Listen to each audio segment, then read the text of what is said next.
What are the 5 reasons that you won't give up? When life catches you on the blind side, when the messenger of misery visits you, what are you going to do? What will keep you in the game when life knocks you to the canvas? Life's going to punch you right in the face. Life's going to fire you over and over again. You're going to be told you're not good enough. Your faith is going to be tested. Your family's going to look you in the eye and say, how do we get health insurance the next month? I don't know, but I know we're going to make it. You know who's going to bail you out? You know who's going to come and rescue you? You know who's going to come and save the day? No one.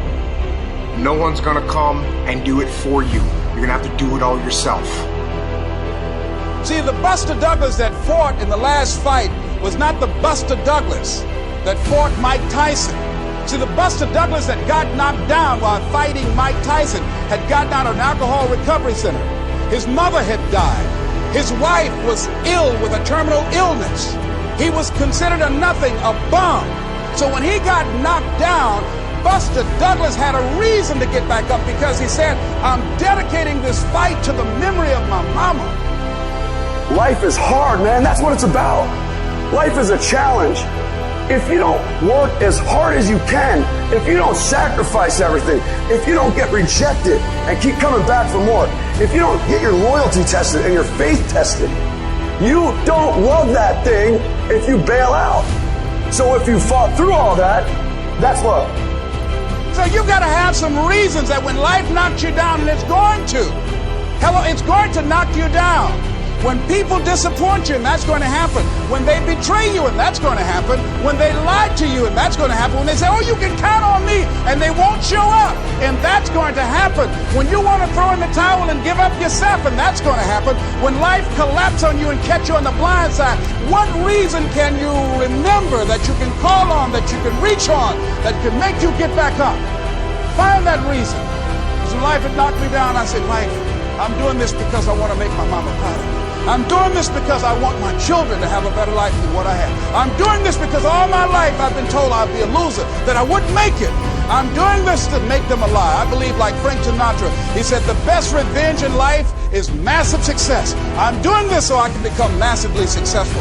And with that kind of courage, with that kind of affirmation and reason to empower me, I got a saying that when life knocks you down, try and land on your back, because if you can look up, you can get up.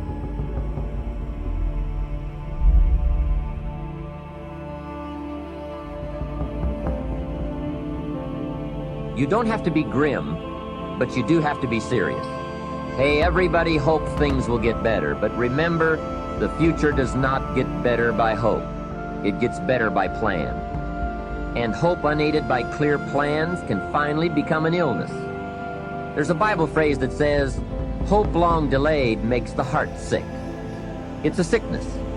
I used to have the illness known as passive hope. It's bad. And there's one that is even worse, and that is called happy hope. That is really bad.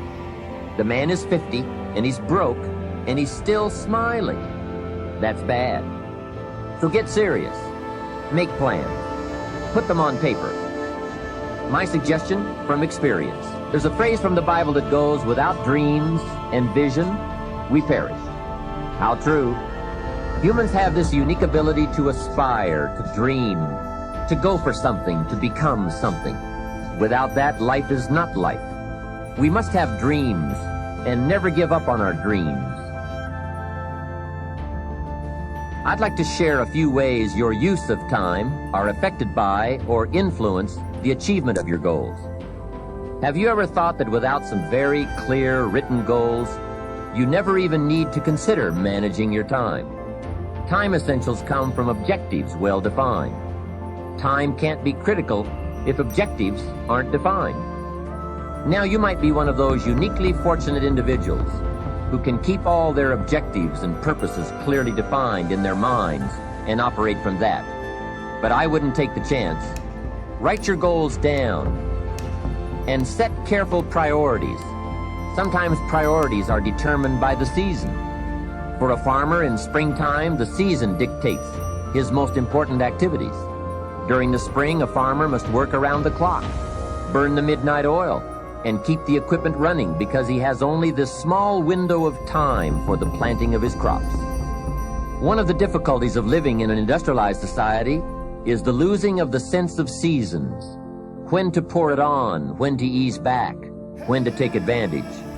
It's easy to keep going from 9 to 5, year in and year out, and lose a natural sense of priorities and appropriate time. Don't let one year just blend into the next. Keep an eye on your own seasons, lest you lose track of values and substance.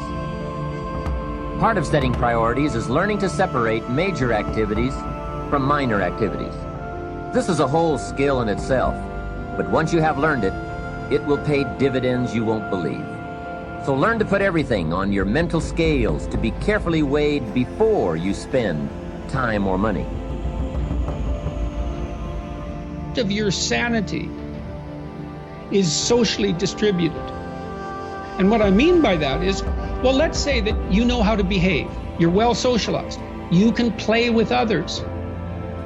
Now, I said already in this conversation, if you didn't learn to play with others between the time you were 2 and 4, you will never learn. And psychologists have beat their heads against the wall trying to rehabilitate antisocial children. They can't do it after the age of 4. Is that because areas of the brain just don't develop? Well, it seems to be partly because the kids fall farther and farther behind.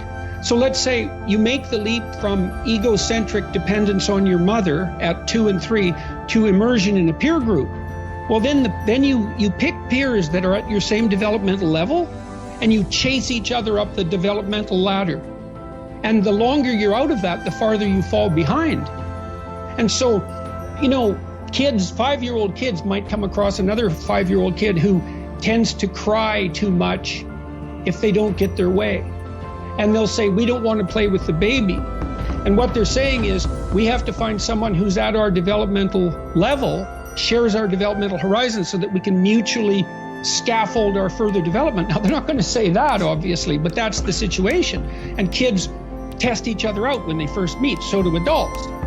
Game. Can you play? Are you playing at the same level as me? I'm playing my game at the level that will further my development.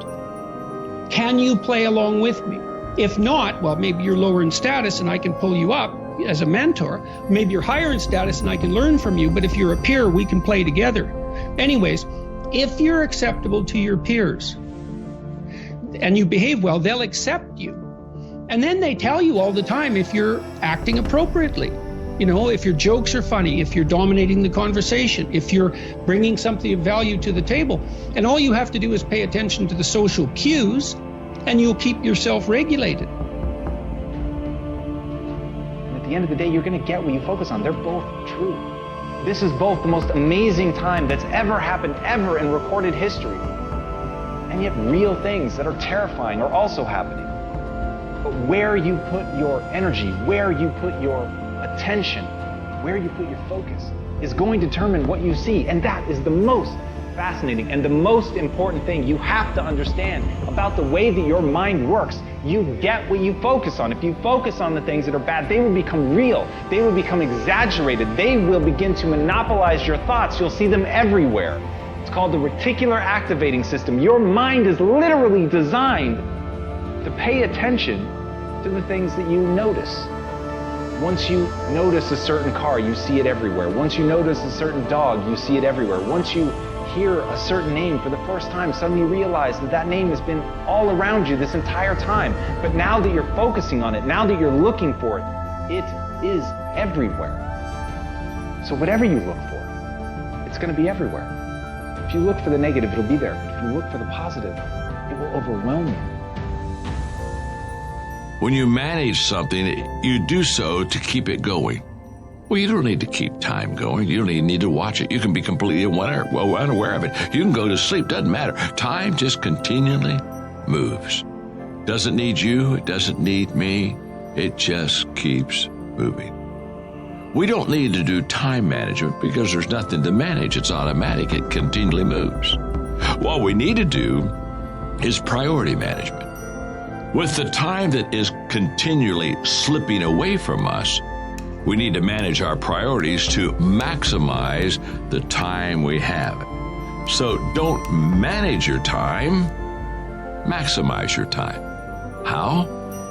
By doing the things that are the most important to do at that moment. Make every day your masterpiece.